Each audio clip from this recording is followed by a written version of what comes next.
अस्सलाम वालेकुम दोस्तों, कैसे हैं आप सभी लोग। उम्मीद करता हूँ अल्लाह के हुक्म से आप सभी लोग ठीक और खैर खैरियत से होंगे और जहाँ होंगे खुश होंगे। अल्लाह ताला आपको ऐसे ही खुश रखे और लंबी सेहत वाली जिंदगी दे और अल्लाह ताला कभी भी जिंदगी में किसी का मोहताज ना करें। एक बार फिर से अस्सलाम वालेकुम मेरे दोस्तों, और मेरा नाम है Kashif. Welcome to my channel scary night stories Urdu. दोस्तों आज का वाकया बहुत ही क्रीपी होने वाला है और अगर दोस्तों आप लोग हमारे चैनल पर नए हैं तो सबसे पहले हमारे चैनल को सब्सक्राइब कीजिए और साथ में बेल आइकन को प्रेस कर लीजिए। इससे होगा ये कि हमारी न्यू हॉरर स्टोरी आने वाली सबसे पहले आपके पास पहुंचेगी। तो चलिए दोस्तों बिना किसी टाइम वेस्ट किए आज का ये खौफनाक वाकया शुरू करते हैं। अस्सलाम वालेकुम काशिफ भाई, कैसे हैं आप। मैं आपका सब्सक्राइबर हूँ और 2 हफ्ते पहले ही मुझे आपके चैनल का पता चला। मुझे आपकी स्टोरीज बहुत ही पसंद है और मुझे बहुत ही शौक है जिन्नात के बारे में जानने का। मैं डेली रात को आपकी स्टोरी सुनकर सोता हूँ, लेकिन बहुत सारे लोग इस चीज़ पर यकीन नहीं करते। लेकिन एज अ मुस्लिम हम जानते हैं कि इन चीज़ों का कुरान पाक में भी जिक्र है, तो ये एग्जिस्ट करती हैं और मुझे भी काफ़ी शौक है इनके बारे में जानने का। तो मुझे आपके साथ एक स्टोरी शेयर करनी थी जो 8-9 महीने पहले मेरे साथ पेश आई है। मैं किसी वजह से अपना नाम शेयर नहीं कर सकता। मैं पिछले 3 साल से सऊदीया में हूँ, लेकिन 1.5 साल से मैं कोई काम नहीं कर रहा। बस मैं यहाँ रह रहा हूँ जो आज से 1.5 साल पहले मैंने बुक किया था और मैंने इसका 5 महीने का एडवांस भी दिया था। जिसको एडवांस दिया था वो एक अरबी है। मेरे रूम के साथ ही एक प्लांट स्टोर है, एक सहरा है। यहाँ पर कोई घर वगैरह नहीं है। इस पूरे इलाके में बस यही एक प्लांट स्टोर है। मेरे रूम की लेफ्ट साइड पर किसी बहुत अमीर अरबी का घर है। इस पूरे इलाके में बस एक वो घर है, मेरा रूम और एक प्लांट स्टोर है। 1.5 साल पहले जब मैं यहाँ शिफ्ट हुआ तो मैंने यहाँ पर एक चीज़ एक्सपीरियंस की। महीने तक तो एकदम ठीक चलता रहा। मेरे कमरे में पंखा भी नहीं है। अब तो गर्मियों में यहाँ बहुत ही शदीद गर्मी होती है, तो उसके लिए मैं कूलर भी लेकर आया। खैर इसके बाद मुझे डरावने ख्वाब आना शुरू हो गए। वो डरावने ख्वाब कुछ ऐसे थे जैसे कोई जिन आकर मुझ पर हमला कर रहा है। ऐसा होता है कि जब आप ख्वाब देखते हैं कि हम गिर रहे हैं तो हम गिरने से पहले फौरन उठ जाते हैं। तो मुझे भी डेली एक ऐसा ही ख्वाब आता था कि कोई जिन आकर मुझे गले लगाता है, लेकिन इसके गले लगाने से ही मैं पहले उठ जाता था। मुझे लगता था कि मैं सीधा लेटा हुआ हूँ, तो शायद इसी वजह से कोई इश्यू है, मगर ये बात भी नहीं थी। जब मेरा दूसरा महीना शुरू हुआ तो ये सिलसिला मेरे साथ और बढ़ गया। तो मैं अम्मी को फ़ोन करके बताता था कि मुझे इस तरह के ख्वाब आते हैं। वो मुझे कहती थी कि अपने कमरे में कुरान पाक रखो और कुरान पाक पढ़ो, आयतुल कुर्सी पढ़ो, लेकिन हर रोज़ यही ख्वाब आना। तो मैं काफ़ी ज़्यादा डर रहा था और मैं यहाँ पर रहता भी अकेला हूँ। एक प्लांट स्टोर है, वो भी तकरीबन 8 बजे तक बंद हो जाता है और इसके बाद मैं इस पूरे सहरा में अकेला होता हूँ। तकरीबन 10 किलोमीटर के फासले पर एक मेहता है जहाँ पर मैं खाना वगैरह खाता हूँ। जिसका प्लांट स्टोर है वो काफ़ी अमीर बंदा है, तो वो जस्ट शौक के तौर पर और अपना टाइम पास करने के लिए यहाँ पर काम करने आता है, लेकिन वो भी 8 बजे चला जाता है। खैर मेरे ये डरावने ख्वाब बढ़ते रहे। मैं अपनी अम्मी को बताता रहा और भाई को भी बताता रहा, तो मेरे भाई हंसते थे मुझ पे और कहते थे कि अब मज़ा आ रहा है तुम्हें कि तुम अकेले रहने गए हो और तुम काम वगैरह नहीं करते, वापस आओ हमारे साथ काम करो। मेरी इनके साथ बनती नहीं थी। फिर काशिफ भाई 4 महीनों तक ये सिलसिला जारी रहा और 4 महीनों के बाद मेरे साथ पैरानॉर्मल एक्टिविटीज होने लगी। मैं जब अपने कमरे में आता था तो मेरे कमरे के 2 गेट हैं, एक बाहर वाला गेट और एक अंदर चाबी से खुलता है। तो एक दिन क्या हुआ कि मैं कमरे में आया और मैंने दरवाज़ा बंद किया तो फौरन ही किसी ने दरवाज़ा नॉक किया। तो मुझे लगा शायद बाहर कोई है। इस टाइम रात के 11 बज रहे थे और वो प्लांट स्टोर भी 8 बजे तक बंद हो जाता है। तो मैंने समझा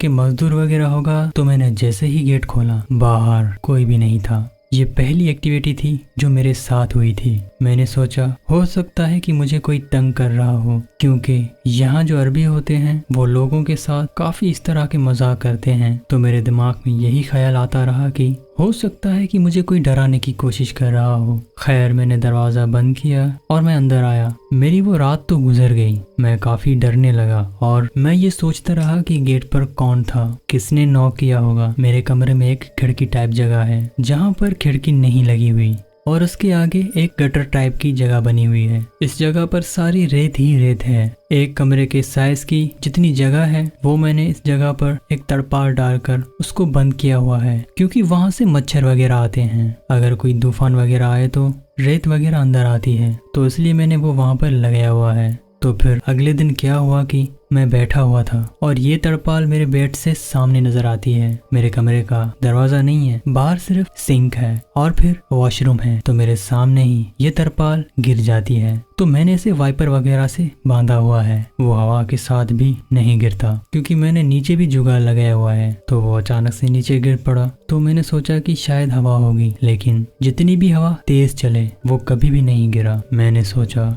कि हो सकता है कोई चोर हो जिसने ये गिराया हो। तो मैंने उस साइड पर जाके देखा तो उधर भी कोई नहीं था। इस दरवाजे के बाहर की तरफ तो इसकी कुंडी भी बंद होती है, तो मैंने वो भी खोल के देखा कि उधर तो कोई नहीं है, लेकिन वहाँ पे कोई भी नहीं था। तो दूसरे दिन मेरे साथ ये वाकया हुआ। वो ऐसे गिरा जैसे किसी ने नीचे की तरफ खींचा हो, लेकिन मैंने इसे दोबारा से सेट किया वाइपर वगैरह लगाकर। और फिर इसके साथ 8 दिन बाद मेरा जो वॉशरूम है और इसकी जो खिड़की है उस पार प्लांट स्टोर है, वो खिड़की कभी खुली नहीं छोड़ता। तो क्या हुआ कि एक दिन वो खिड़की ऐसे ही खुली हुई थी। मैंने आज तक कभी नहीं खोली क्योंकि मुझे डर लगता था जब मैं रात को वॉशरूम जाता था। मैंने कहा मैंने तो आज तक इसे कभी खुला नहीं छोड़ा, तो ये कैसे खुल गई। 8 दिन बाद ये वाकया हुआ। खैर वक्त गुजरता रहा और मुझे खौफनाक से ख्वाब आने लगे। तो एक रात 3 बजे मैं वॉशरूम जा रहा था क्योंकि मैं कोई काम वगैरह नहीं करता था। मेरी रूटीन भी काफी खराब है। मैं कभी कभी दिन में सोता हूँ तो कभी मैं रात के 3 बजे तक जागता रहता हूँ। और जैसे ही मैं वॉशरूम की तरफ जाता तो मैं देखता हूँ कि वो खिड़की फिर से खुली हुई है और खिड़की के उस पार कोई रोशनी बहुत तेजी से गुजरती है। और वो देखकर मेरे रोंगटे खड़े हो गए और मैं जोर जोर से चिल्लाने लगा, अल्लाह का नाम लेने लगा। इस टाइम मैंने कहा कि ये तो मेरा वहम नहीं हो सकता, ये तो मैंने अपनी आंखों से देखा है कि जैसे वहाँ कोई रोशनी टाइप चीज बैठी है और वो दूसरी तरफ जाकर गायब हो गई। प्लांट स्टोर में भी कोई नहीं था। चलो ठीक है, मान लो कोई मजदूर हो और उसने भी फ्लैश लाइट वगैरह मारी हो, लेकिन वो रोशनी फ्लैश लाइट की भी नहीं थी। मैंने आयतल कुर्सी पढ़ी और खुद को तसल्ली देता रहा कि नहीं, ये कोई मजदूर होगा जिसने फ्लैश लाइट मारी है। इस रात मुझे नींद नहीं आई और मैं सुबह का इंतजार कर रहा था। जैसे ही धूप निकली तो मैंने दोस्त को कॉल की और उससे कहा कि तुम कॉल पर ही रहो, मुझे डर लग रहा है। और उसके बाद मैं सो गया। और जब मैंने इस रोशनी को देखा था तो उसके बाद से मेरे साथ एक्टिविटीज बढ़ने लगी कि मेरे सामने रखी टेबल पर पानी की बोतल खुद ब खुद गिर गई। बाहर जो सिंक है जो किचन टाइप बना हुआ है वहाँ पर भी मैंने ब्रश और कंघी वगैरह लगाई हुई है, तो वो भी खुद ब खुद गिर जाती थी। तो मैंने सोचा कि शायद चूहे वगैरह हो सकते हैं क्योंकि यहाँ पर चूहे वगैरह बहुत ज़्यादा होते हैं। लेकिन अगर चूहे होते तो नज़र भी आ जाते, लेकिन मेरी आंखों के सामने बोतल गिर जाती थी, सैनिटाइजर गिर जाता था या फिर प्याला गिर जाता था। मैं खुद को तसल्ली देने लगा और आहिस्ता आहिस्ता इन चीज़ों का आदी बनता रहा। इस तरह से 4 महीने गुजर गए। मुझे पहले डरावने ख्वाब आते थे, कोई जिन मुझे गले लगा रहा है। अब मुझे ख्वाब में कुछ ऐसा आने लगा कि एक आदमी जिसने कफन पहना हुआ है और वो मेरा हाथ पकड़कर मुझे कह रहा है कि मुझे बचाओ। थोड़ा सोचें, एक इंसान जो सहरा में अकेला रह रहा हो, वो इंसान जिसके साथ पैरानॉर्मल एक्टिविटीज भी हो रही हो, जिसे डरावने ख्वाब भी आते हों और ख्वाब में भी ये आने लगे, तो सोचें ज़रा उस इंसान की क्या कैफियत होगी। और उसके बाद जब मैं ख्वाब से उठा तो मेरे रोंगटे खड़े थे। इस टाइम जो मेरी सिचुएशन थी मैं बयां नहीं कर सकता। रात के तकरीबन 4 बज रहे थे। मेरे पास कोई भी सहारा नहीं था। मैंने सोचा कि मैं किसी दोस्त को कॉल कर लूं। खुद को तसल्ली कैसे दूं कि मैं काउंटडाउन हो जाऊं। मैंने दोस्त को कॉल की। दोस्त सो रहा था, फैमिली वाले भी घर में सो रहे थे। मैं इतना ज्यादा डर गया था कि ना तो मैं बाहर जा सका क्योंकि ये बिल्कुल सहरा है, तो यहाँ पर गाड़ी भी बहुत टाइम के बाद ही गुजरती है। सोच रहा था दोस्त को कॉल करूं और उसी के साथ कॉल पे ही सो जाऊं। मैं बाहर भी नहीं जा सकता था। मैं उठा और मैंने स्पीकर पे ही कुरान की तिलावत लगाई। इससे थोड़ा बहुत सुकून मिला और सुबह जब धूप निकली तो मैं सो गया। इसके बाद हर दूसरे तीसरे दिन वो शख्स मेरे ख्वाबों में आता रहा। भाई उसकी शक्ल इस तरह थी कि जैसे उसके चेहरे पर अंगारे लगे हुए हो। और वो फिर से मेरे ख्वाब में आया और मुझे कहा कि मुझे बचाओ। मेरी फिर से वही सिचुएशन थी। मेरे रोंगटे खड़े थे। कहने में तो ये आसान लग रहा है, लेकिन वाकई में वो ऐसा ख्वाब था कि मुझे बहुत डर लगता था। मैं रात को उठा तो फिर से वही टाइम था। रात के 4 बज रहे थे। मैंने उसी टाइम फ़ोन उठाया और कहा कि मैं दोस्त को कॉल करूं। और मैं वापस भाइयों के पास भी नहीं जा सकता था और ना ही पाकिस्तान। मेरे पास इतने पैसे नहीं थे। इसके बाद पूरा महीना मुसलसल यही मेरे साथ होता रहा कि वो मेरे ख्वाब में आता और मुझे कहता कि मुझे बचाओ। मैं अपने भाई से कहता था कि इस तरह मेरे ख्वाब में मुर्दा आता है और वो मुझे कहता है कि मुझे बचाओ, इसकी क्या ताबीर हो सकती है। तो वो मुझे कहता कि तुम नमाज नहीं पढ़ते, हालांकि मैं 5 वक्त की नमाज पढ़ता हूँ। मैंने कहा कि मुझे पैसे दो ताकि मैं किसी अच्छी सी जगह पर रहूँ, या फिर मुझे इतने पैसे दो कि मैं वापस पाकिस्तान जाऊँ। मुझे यहाँ नहीं रहना, मैं यहाँ पर इसलिए रह रहा हूँ क्योंकि मैं यूरोप जाना चाहता हूँ। तो मैं किसी एजेंट का वेट कर रहा था, कोई एजेंट मेरे लिए वीज़ा लगवाए और मैं यूरोप चला जाऊँ, इसलिए मैं यहीं रह रहा हूँ। अगली मर्तबा मैंने ट्राई किया लेकिन वो वीज़ा मेरा रिजेक्ट हो गया। तो ये सिलसिला जारी रहा। एक दिन क्या हुआ कि मैं फ़ोन पर लगा हुआ था, मेरे बेड के पीछे एक छोटी सी स्लेट बनी हुई है। तो मुझे ऐसा लगा जैसे मेरे पीछे कोई है। इस टाइम रात के 12 बज रहे थे। तो मैंने जैसे ही पीछे देखा, वही आदमी जो मेरे ख्वाब में आ रहा था वो उसी स्लेब पर बैठा हुआ था और उसका कद बहुत ऊंचा था। मैंने जैसे ही इसे देखा, मैंने फ़ोन बेड पर ही छोड़ दिया और मैं बाहर निकल गया। वहाँ पर भी बहुत ही अंधेरा था। यहाँ पर जो रोड है वहाँ बाहर कोई लाइट वगैरह नहीं लगी होती और ना ही कोई गाड़ी और ना ही कोई इंसान। आप यकीन करें, मैं 2 घंटे बाहर रहा। मुझ में इतनी हिम्मत नहीं थी कि मैं वापस कमरे में आकर अपना फ़ोन ले लूं और भाई को कॉल करूं। मैं 2 घंटे तक बाहर बैठा, लेकिन वहां से एक भी गाड़ी नहीं गुजरी। अगर वहां से कोई गाड़ी गुजरती तो उसको मैं कहता कि मेरे साथ अंदर चलो, मैंने अपना फ़ोन लेना है। मैं इतना ज़्यादा डरा हुआ था कि मुसलसल 2 घंटे तक मेरे रोंगटे खड़े हुए थे। आप खुद सोचें, आप एक ऐसी जगह पर हैं जहाँ पर कोई इंसान नहीं है और वो जो आपके ख्वाबों में आए अचानक से हकीकत में आपके सामने आ जाए। ये सोचकर ही इंसान के रोंगटे खड़े हो जाते हैं। मेरा जो कमरा है इससे तकरीबन 5 किलोमीटर के फासले पर डबल रोड शुरू होता है और वहाँ से थोड़ा आगे आपको मेहता नज़र आएगा और वहाँ पर कुछ गाड़ियाँ वगैरह नज़र आएंगी। ज़्यादातर तो ट्रक्स वगैरह ही होते हैं। 2 घंटे बाद मैं आयतल कुर्सी पढ़ते हुए अंदर आया। मैंने अपना फ़ोन लिया। मैंने दोस्त को कॉल की। रात के तकरीबन 2:30 बज रहे थे। मैंने कहा कि मेरे साथ ये सीन हुआ है। मैंने इसको सारा वाकया सुनाया तो उसने कहा कि अगर कोई वहाँ पर आलिम है तो तुम उसको जाकर बताओ।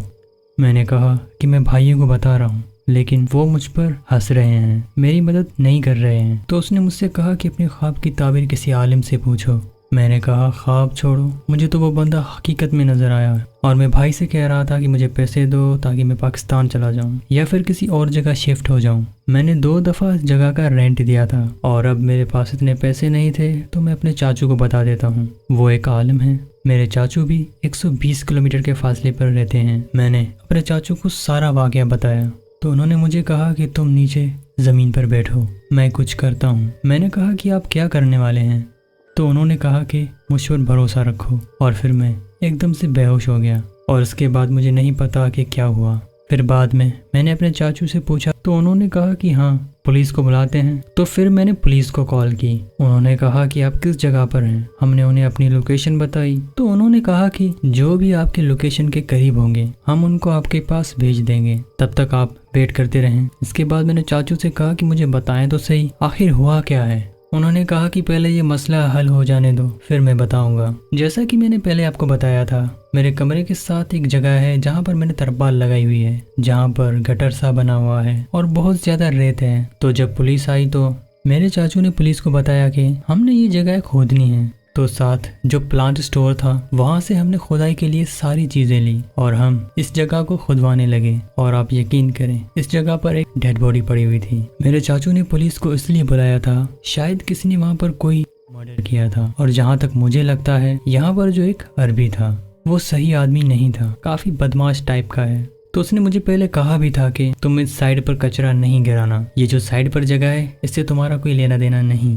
तुम यहाँ पर कुछ नहीं करोगे। इस जगह को देखकर नहीं लगता था कि यहाँ पर कोई डेड बॉडी हो सकती है, वो बिल्कुल एक गटर के जैसी है। वही डेड बॉडी मेरे ख्वाबों में आती थी। पुलिस ने अपनी इन्वेस्टिगेशन जारी रखी। 1 महीने तक डेली पुलिस यहाँ आती थी और मैं निकल भी नहीं सकता था क्योंकि मैंने 5 महीने का रेंट दिया हुआ था। तो यार भी 1 हफ्ते तक गायब रहा और वो प्लांट स्टोर भी बंद रहा।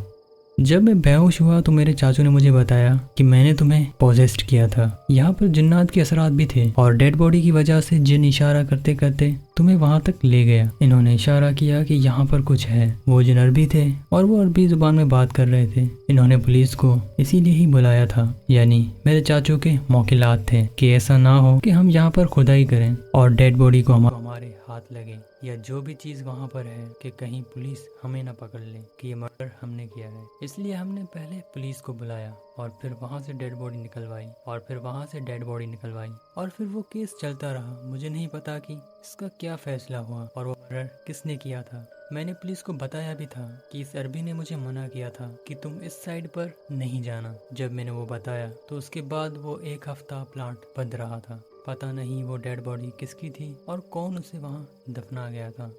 तो काशिफ भाई, ये थी मेरी स्टोरी। उम्मीद है आपको पसंद आई होगी। तो बहुत बहुत आपका शुक्रिया जो आपने हमारे साथ ये स्टोरी शेयर की।